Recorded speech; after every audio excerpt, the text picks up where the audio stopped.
Hello students, welcome to Engineers Academy. Do hit the subscribe button if you are here for the first time. Now we are going to solve this problem which says that the pipe assembly is subjected to a force of 600 Newton at B. Determine the resultant internal loadings acting on the cross section at C. So we are given this pipe assembly and here it is subjected to a force of 600 Newton force which is making 60-degree with this plane, and then its projection is making 30-degree with this particular line which is parallel to the y-axis. So we are asked to find the resultant internal loadings at the cross section through this point C.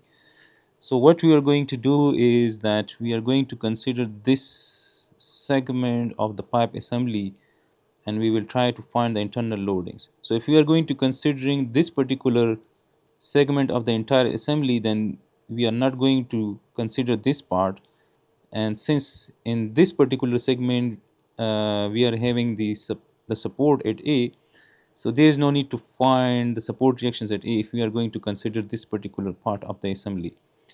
So we are going to consider this BC part and this will be our free body diagram. So when we pass a cutting section through that point C, so what we will do is that we will expose the cross section and then we will be able to find the internal loadings. So at C on a cross section we will have the normal force. So the perpendicular to the cross section will be the normal internal resultant force which is represented by NC, and parallel to the cross section will be this VCY. This red one is VCY, the shear force on the cross section through C in the y direction, the shear force in the z direction, and then we will have the moments. So we will have MCX, which is the moment on the cross section about the x-axis, and as you guys can see that this moment will cause a twist. So this MCX will result for the torsion. So we can say this is torsion on the cross section through C. So we can say we can replace this MCX by TC. So let me write that this MCX is TC. So we have this TC here. So TC is the torsion moment on the cross section through C. Similarly, we will have this MCY. So this MCY is the bending moment on the cross section along the y-axis, and similarly this is the bending moment on the cross section along the z-axis. So we have to find all these 6 unknowns which are the resultant internal loadings on the cross section through that point C. So before going to solve this problem, we must resolve the 600 Newton force into its x, y and z components. So since this 600 Newton force is making 60-degree with this particular plane which is parallel to the xy plane, so it is making 60-degree with the xy plane. So we will have one of its components in the xy plane. So this will be 600 cos of 60 because the angle is made with this particular line. So this particular component will be the cos component. So we can say that this is 600 cos of 60. So this is equal to 300. So this component is 300 Newton. And similarly we will have one another component and that will be in the positive z direction. So let's say this will be our component in the positive z and this one will be the sine component, right? So if that one is the cos component, then this one is the sine component, right? So this one is 600 sine of 60. So this is 300 square root 3 RS is 520. So let me write this as 520 Newton. So now as you guys can see that this component is in the xy plane, so we will have two further components of this 300 Newton force. So we will have one component in the positive y and we will have one component in the negative x. So let's represent this. So we will have this component, this one will be again the cos component since the angle is made with this component, right? So this one is the y component of the 600 Newton force. So this one will be 300 cos of 30. So 300 cos of 30. So this is 260 approximately. So let me write that this is 260 Newton, and similarly we will have one component in the negative z like this. So this one will be the sine component, right? This one will be the sine component. So we can say that this is 300 sine of 30, which is equal to 150. So this is equal to 150 Newton. So now let me erase this one because we will need these three components. So this is the x component of the 600 Newton force, this is the y component, and this is the z component. So now if we apply the sum of the forces in the x, that must be equals to 0. So the sum of the forces in the x-axis, that must be equals to 0. So now in the x we have this nc, and we have this f of x component, and there is no other force in the x. So we will have nc, the resultant normal force on the cross section through c, which is acting in the positive x, and we have this f of x in the negative x. So we will write minus 150, this is equal to 0, and nc, the normal internal force on the cross section through c, is equal to 150 Newton. Similarly, the sum of the forces in the y must be equals to 0. Now we have in the y we have this vcy, which is in the negative y, so I will write minus vcy, and we have this f of y, this is in the positive y, which is 260 Newton. So we will write plus 260, this is equal to 0, and from this we can say that minus vcy is equal to minus 260, or we can say vcy is equal to 260 Newton. Similarly, in the sum of the forces in the z must be equals to 0 as well. So we have this vcz, this is in the negative z, so minus vcz, and then we have this f of z, this is in the positive z, so we will write plus 520, this is equal to 0. So from this we can say that vcz is equal to 520 Newton. Now the resultant shear force on the cross section through c must be equal to the resultant of both of these. So we can say that the resultant shear force Vc will be equal to Vcy square plus Vcz square.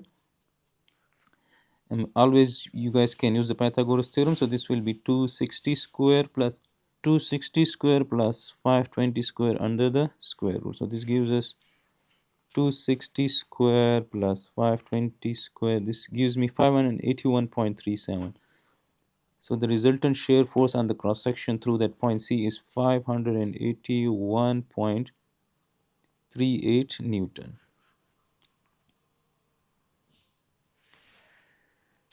Similarly, to find the moments, this TC, MCY, and MCZ, we have to apply the moments about the XY and Z axis. So if I apply the sum of the moment about the X axis at point C, this must be equals to 0. Now we have this about the x-axis, we have this TC, the torsional moment. So we will write that plus TC,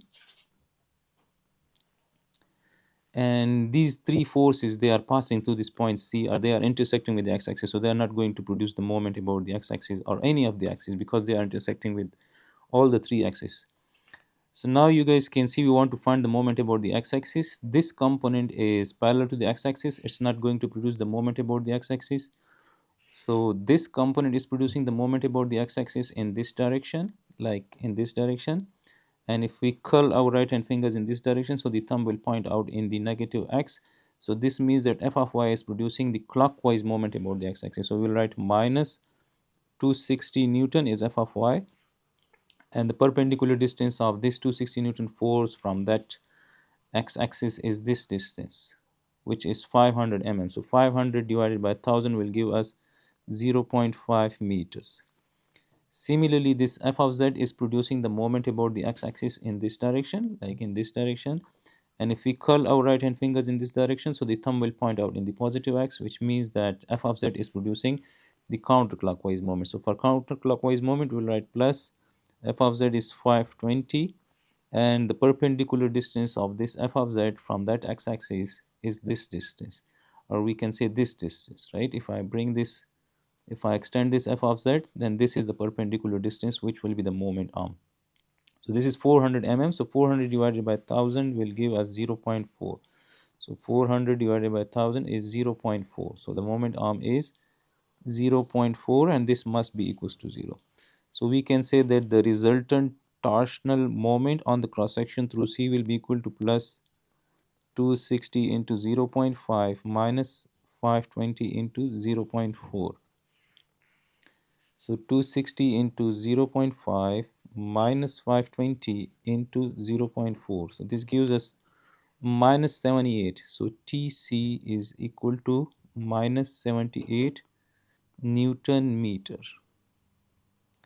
And the negative sign tells us that the torsional moment is in the uh, clockwise direction, right? Since we have assumed that it is in the counterclockwise direction, but the negative sign tells us that this is in the clockwise direction. Similarly, to find MCY, we must apply the sum of the moment about the y-axis, that must be equals to 0.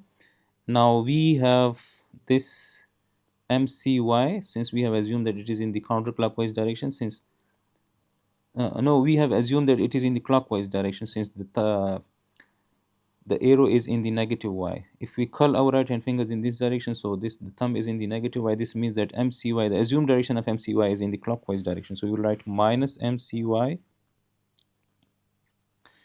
And similarly, now the y component is parallel to the y-axis, so it's not going to produce the moment about the y-axis.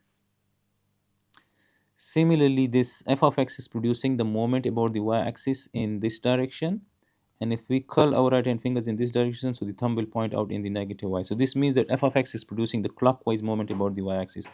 So we will write minus f of x is 150 Newton, and the perpendicular distance or the moment arm of this f of x from that y-axis is this distance, which is 500 mm.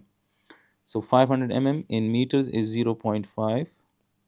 Similarly, this f of z is producing the moment about the y-axis in this direction, right? If we extend this f of z, then it is going to produce the moment in this direction. So if we curl our right hand fingers in this direction, so the thumb will point out in the negative y again. So this means that f of z is producing the clockwise moment about the y-axis as well. So we will write minus f of z is 520, and the moment arm or the perpendicular distance of this f of z from the y-axis is this distance. So always remember that we want to find the moment of f of z about the y-axis. So the perpendicular distance must be along the third axis. So the force is along the z, the moment is about the y-axis. So the perpendicular distance will be along the x-axis. So which is this distance, which is 150 mm. So 150 divided by 1000, this gives us 0.15. So 0.15, and this is equal to 0. So now if I bring this MCY to the other side of equation, that will become positive and we will be left with these two terms. So we can say that MCY is equal to, you can say 150 into 0.5. This is minus 150 into 0.5 minus 520 into 0.15. So this gives us minus 153. So MCY is minus 153 Newton meter. Again, we got the negative signs. This means that the assumed direction of the moment on the cross section, or we can say the bending moment on the cross section along the y-axis is in the opposite direction, that is in the counterclockwise direction. So we have assumed that MCY is in the clockwise direction, but it is actually in the counterclockwise direction. So this is MCY. Similarly, to find that MCZ, we must apply the sum of the moment about the z-axis. This must be equals to 0. Now about the z-axis, again we have assumed that MCZ is in the clockwise direction, because the arrow is in the negative z. If we curl our right hand fingers in this direction, so the thumb will point out in the negative z, which means that the assumed direction of MCZ is in the clockwise direction. So we write minus MCZ. Now the z component is parallel to the z-axis. It's not going to produce the moment about the z-axis. So we can say that this f of x is producing the moment about the z-axis in this direction. So it is producing the moment about the z-axis in this direction, and if we curl our right hand fingers in this direction, so the thumb will point out in the positive z. So this means that f of x is producing the counterclockwise moment about the z-axis. So we will write plus f of x is 150, and the moment arm or the perpendicular distance of this f of x from that z-axis is this distance, which is 400 mm. So 400 divided by 1000 is 0.4. So we'll multiply this with 0.4. Similarly, this f of y is producing the moment about the z-axis in this direction. You guys can see this f of y is at a distance of 150 mm from the z-axis, so it's going to produce the moment about the z-axis in this direction. If I consider the f of y somewhere here, then it's going to produce the moment about the z-axis in this direction. So if we curl our right hand fingers in this direction, so again the thumb is in the positive z, which means that f of y is producing the counterclockwise moment. So again we will write plus f of y is 260 Newton, and the perpendicular distance of this f of y from that z-axis is this distance, which is 150.